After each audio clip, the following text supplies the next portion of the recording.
ప్రజల పైన చేసిన దౌర్జన్యం కావచ్చు, దోచుకుని కావచ్చు, వాళ్ళు సిగ్గుపడకపోగా ప్రసాద్ గారు ఒక నిమిషం ప్లీజ్, శ్రీనివాస్ గారు ఒక నిమిషం ప్లీజ్, రవిచంద్ర గారు రవిచంద్ర గారు ప్లీజ్ ఒక నిమిషం. ప్రసాద్ గారు ఏంటి వ్యవహారం అంతా చూస్తే ఏమనిపిస్తుంది? నిజంగా జగన్మోహన్ రెడ్డి అబద్ధాలు చెప్తూ ఆయన ప్రచారం మొదలు పెట్టారంటారా? ప్రజలు నమ్మే పరిస్థితి లేదంటారా? వీళ్ళేమో మొత్తం అన్ని అబద్ధాలు చెప్తుండే, ఎక్కడ 99% చేశారు, ప్రజలకు ఎక్కడ చేశాడు?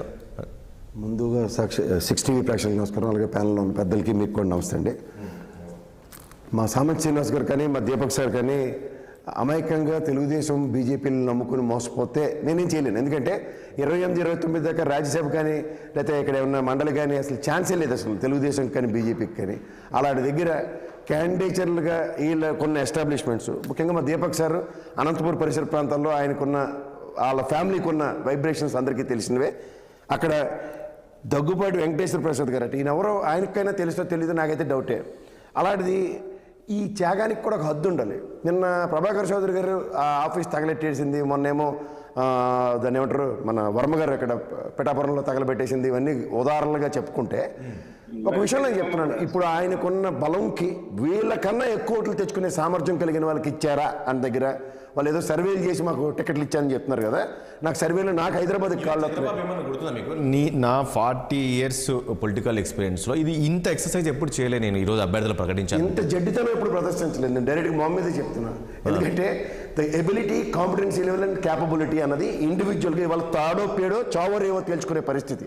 అక్కడ చావో రేవో వాళ్ళ దగ్గర దీపక్ సార్ ఫ్యామిలీ కన్నా నాకు తెలిసిన మొగడవాడు లేడు అక్కడ తెలుగుదేశం పరంగా. అయితే వాళ్ళనే కన్సిడరేషన్ చేయకపోతే ఇంకెవరి గురించి మాట్లాడాలి? ఓ జేసీ దివాకర్ రెడ్డి గారి ఫ్యామిలీ వైబ్రేషన్స్ గురించి ఎవరికైనా తెలిస్తే మాట్లాడతాం, లేకపోతే అనవసరం, చర్చ అనవసరం. అవును, సర్వేలో వచ్చి ఉండొచ్చు. సర్వే ఎవరికి సర్వేనా వాళ్ళక్కడ ఎవరండి సర్వే చేసిన వాళ్ళు? అంతేనా? ఆ సర్వే చేసిన ఎవరో తెలుసా? నేను చెప్తాను. ఈ ప్రశాంత్ కిషోర్ గారి దగ్గర తగిలిసిన బ్యాచ్ రాబిన్ శర్మ గారు. అక్కడికి ఇంగ్లీషు హిందీ మిక్స్డ్ భాష తప్ప ఇంకో భాష రాదు. వాళ్ళని నమ్ముకొని కుక్కతో కట్టుకుని గోదావరి ఇస్తున్నారు. సరే, ఒకటి జేసీ ఫ్యామిలీని ఎవాల్యుయేట్ చేయడానికి కానీ లేకపోతే వాళ్ళని అసెస్ చేయడానికి ఎవరికైనా దమ్ము ధైర్యం ఉందా? ఎవరికి ఉంటే చెప్పండి సార్, నేను మాట్లాడిన తర్వాత అనవసరం, చర్చ అనవసరం. మా దీపక్ గారు అంటే ఏదో ఎమ్మెల్సీ చేశారు మళ్ళీ ఇస్తారన్న అపోహలు మేబీ ఆగొచ్చేమో, కానీ మా జేసీ సార్కి వాళ్ళకైతే అవసరమే లేదు అసలు. ఫస్ట్ ఆఫ్ ఆల్ వాళ్ళు ప్రత్యక్షంగా ప్రజలతో ఉంటారు, ప్రజలు తాడో తేల్చుకుంటారు. ధర్మవరం ఎవరండి? ఎవరికైనా కడుపు కారణం తిన్నాడు, ఆవిడ పిఏ ఉద్యోగం చేసుకున్నాడు, తీసుకెళ్ళి బీజేపీ టికెట్ ఇస్తుంటే అనంతపురం రాయలసీమ ఉన్న పౌరుషానికి వైఎస్ఆర్ కాంగ్రెస్ పార్టీ వాళ్ళు మరి ఎవరు ఇచ్చారు? ఇప్పుడు టిప్పర్ డ్రైవర్కి ఇచ్చారని చెప్పేసి చంద్రబాబు నాయుడు చెప్తున్నారు కదా. సింగనమల్ల మనందరూ ఒక రాజ్యాంగానికి బదులే ఒక మహానుభావుడు అంబేద్కర్ గారు రాసిన రాజ్యాంగానికి ఎన్ని గట్స్ కావాలా? మాటలు మొదలెడితే అప్పుడు మాట్లాడలేరు కూడా, అది కూడా మీకు తెలుసు. ప్రసాద్ ప్లీజ్ ఒకసారి ఆగండి. అంటే వాళ్ళు ఈ క్వశ్చన్ చేస్తారు కదా, క్వశ్చన్ చేస్తూనే ఉంటారండి. ఇప్పుడు ఒక మాట చెప్తా, మహానుభావుడులో రాసిన రాజ్యాంగంలో రాజ్యాధికారం పట్ల ఆ సామాజిక వర్గంలో ఒక్కడి చుట్టూ తిరిగే రాజకీయం కాకుండా అదే ప్రస్తావనలో 10 మందికి అవకాశం కల్పిస్తే అన్న కోణంలో ఆలోచించండి. ఇవాళ ఆ కోణానికి సంబంధించిన అవసరంలో అది ఒక రిజర్వ్డ్ నియోజకవర్గంలో దాకా ఆ సంగమల్ల ఊగిసలాడుతున్న దోలయానంలో ఆ అమ్మాయికి టికెట్ ఎంత తిప్పలు పెడితే ఇచ్చారో ఆలోచించండి ఒకసారి. తర్వాత ఇక్కడ ధర్మవరంలో కేటగారికల్గా పరిటాల రవికి అనౌన్స్ చేసిన తర్వాత చిన్నపిల్లడు అపశుభం తెలియని తెలుగుదేశం పార్టీలో చిన్నపిల్లడు ఉన్నాడు. అనౌన్స్ చేసిన తర్వాత జరిగిన పరిణామాల్లో ఇవాళ పిఏ ఉద్యోగం చేసుకున్నట్టు టికెట్ ఇస్తారా? ఎవరండి బీజేపీ వాళ్ళు? అసలుకి డైరెక్ట్గా 6 పార్లమెంట్లు ఇచ్చారు, 6 × 7 42 స్థానాల్లో ఎంత తీవ్రం పడుతుందో చూడమన్నాడు. సరే, వీళ్ళ పొత్తులో ఓట్ ట్రాన్స్ఫర్ గురించి మాట్లాడతారు. ఎవరంటే ఇందాక శ్రీనివాస్ గారు మనిషి అంత మనిషి ఆయన నాకు తెలిసి బీజేపీలో అక్కడ రిగ్గింగ్లు జరుగుతున్నాయి ఇవన్నీ చెప్పి అక్కడ కనీసం ఒక్క కేసు కూడా పెట్టుకోలేని అసమర్థత ఉండి కూడా ఇవాళ మాట్లాడుతున్నారు వాళ్ళు. ఏంటంటే మీకు సామాజిక వర్గాల ఈక్వేషన్ చెప్పమంటారా? కాపు సామాజిక వర్గానికి వైఎస్ఆర్సీపీ ఎంత ఇచ్చిందో, తెలుగుదేశం ఎంత ఇచ్చిందో, జనసేనతో పొత్తులోని కూడా ఇవన్నీ డేటాలో స్టాటిస్టిక్స్ లేకుండా మాడతారా? రెడ్డి సామాజిక వర్గాన్ని ఆ రాయలసీమలో కాపని రాస్తారా, ఇంకేం రాస్తారో సార్ చూసుకోండి. సరే, ప్రాథమిక అవగాహన నుండి మాట్లాడండి సార్. ఏంటి సభల గురించి చెప్తున్నారండి? అనంతపూర్లో రైన్ గన్లు అని చెప్పి ఈ చిన్నపిల్లలు చూడండి దీపాల గన్లు ఇచ్చిన ఆడించిన ఆటకి ఏం పంటలు పరిరక్షించారు చూడండి. వాళ్ళ గండికోట కాలువలతో క్షేత్రస్థాయిలో 3 పంటలు తీశారు. కర్నూలు, నంద్యాల పరిసర ప్రాంతాల్లో మిర్చి పంటలు ఇంకా కళ్ళలోంచి నేను గ్రౌండ్లో తిరిగి వచ్చి మాట్లాడుతున్నాను. నేను ధర్మవరం సభలో ఉన్నాను. నేను పొద్దుటూరు సభకి వెళ్ళాను. నంద్యాల సభకి జన సమూహాలు వెళ్తున్నది నేను చూసా. ఇవాళ మీకు తెలుగుదేశం పరంగా మీకు నిలకడగా నాకు 2 నిమిషాలు టైం. తెలుగుదేశానికి నిక్కచ్చిగా 35% ఓటు బ్యాంక్ రాష్ట్రంలో ఉంది. ఇంత క్రిటికల్ టైంలో కూడా అతిరేత మహారాజులకు టికెట్లు ఇవ్వకపోయినా ఇంకా కన్సిడరేషన్స్ వీళ్ళ మొహాలు చూసి వెళ్తున్నారన్న విషయం గ్రహించుకోమనండి ఫస్ట్ ఆఫ్ ఆల్. మూడోది, ఇవాళ ప్రజలకి 5 సంవత్సరాలు పరిపాలించిన ఈ జగన్మోహన్ రెడ్డి ప్రభుత్వం రెసిప్రొకేటివ్ యాటిట్యూడ్. నేను గ్రామాల పేర్లు చదువుతాను సార్. 8 గ్రామాలు నెచ్చిగా జమ్మలమడుగు పొద్దుటూరులో తిరిగిన, ఒక దగ్గర 9 గ్రామాలు కర్నూలు అంటే నంద్యాల పరిసర ప్రాంతాల్లో నేను తిరిగిన. రెసిప్రొకేటివ్ యాటిట్యూడ్ ఎలా వస్తారు తెలుసా సార్? అంటే బిర్యానీలు మందిస్తే బస్సులు ఎక్కుతారు అన్న దగ్గర ఎక్కుతారు, మొహమాటం లేకుండా, ఏ పార్టీ అతీతం కాదు దాంట్లో. కానీ ఆ మండు టెండలో బస్సుల పైన కూర్చుని అవడం వస్తాడండి. రెండోది నెత్తి మాడు, నాకు బోడుగుండు, నాకైతే పట్టతలే, నాకే మాడు పగిలిపోతుంటే దగ్గర 12-2 గంటల నుంచి అండి ఏదో చూడండి వెన్నెలను కురుస్తున్న రాత్రులు నిలబడి ఉంటున్నారు.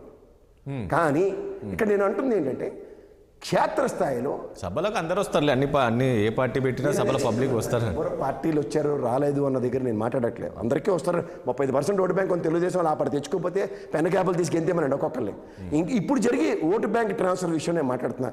ఒక్కొక్క పార్లమెంట్ నియోజకవర్గంలో అగ్రిగేట్ 2 నుంచి 3 స్థానాలకి జనసేన అండ్ తెలుగుదేశం అన్నది కనుక ఉంటే ఓటు బ్యాంక్కి there may be a chance of it. Rayalaseema మొత్తం మీద ఎన్ని ఇచ్చారో ఒకసారి కనుక్కోండి. అసలు క్యాండిడేట్లు ఎవరండి? ఆయన ఎవరండి? దగ్గుపాటి వెంకటేశ్వర ప్రసాద్. ఆయనకేం తెలుసా? నేను ఎందుకు అడుగుతున్నానంటే ఇక్కడ ఎవరంటే కేవలం ఇక్కడ గొడ్డుపాటి వీళ్ళు ఇది కూడా ఆలోచించవచ్చు కదా. ఇప్పుడు ప్రతిసారి వాళ్ళే ఉన్నారు, కొత్త వాళ్ళకు కూడా అవకాశం ఇవ్వాలి అనేది ఉంటుంది కదా.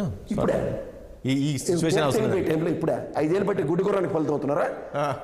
ఇప్పుడు యువకులు అన్న దగ్గర ఇప్పుడు తాడిపత్రి నుంచి ఉదాహరణకి చెప్తున్నాడు సార్.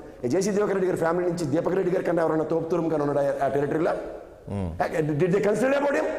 నేను అంటుంది ఏంటంటే క్యాండిడేచర్ అన్నది ఒక రోల్ ప్లే చేస్తుంది. అది ఈ రోజుల్లో నిలబడడానికి ఇది నష్టం చేస్తుందా? ఇప్పుడు మనం చూసాం నిన్న మన చాలా ప్రాంతాల్లో కూడా ఓటు బ్యాంక్ ట్రాన్స్ఫర్ అనే ఒక ప్రాథమిక అవగాహన లేని ఒక దిక్కుమల పొత్తు. రెండోది అంటే చాలా విమర్శలు చేశాడు ప్రభాకర్ చౌదరికి. నిన్న టికెట్ రాకపోవడం ఆయన చాలా వరకు విమర్శలు చేశారు. నేను కష్టపడి పార్టీ కోసం పనిచేశాను, కేసులు కూడా భయపడకుండా విమర్శలు చేసి ఈరోజు నాకు టికెట్ ఇవ్వలేదు టీడీపీలో అని చెప్పేసి. సో ఇట్లా చాలా ప్రాంతాల్లో ఉన్నట్టు నేను చెప్తుంది అదే సార్. నిజంగా తగడం బగడం నిలబడిన క్యాండిడేట్లు ఎవరైతే అనంతపూర్లో ఉన్నారో వాళ్ళకి తప్ప తలా తోకలేని అదే వాళ్ళందరినీ తీసుకొచ్చి అక్కడ పేజీ టికెట్లు ఇస్తే ఇవాళ ఇది ఎలక్షన్స్కి ఎట్లా లీడ్ అవుతుంది అన్నది ప్రశ్న.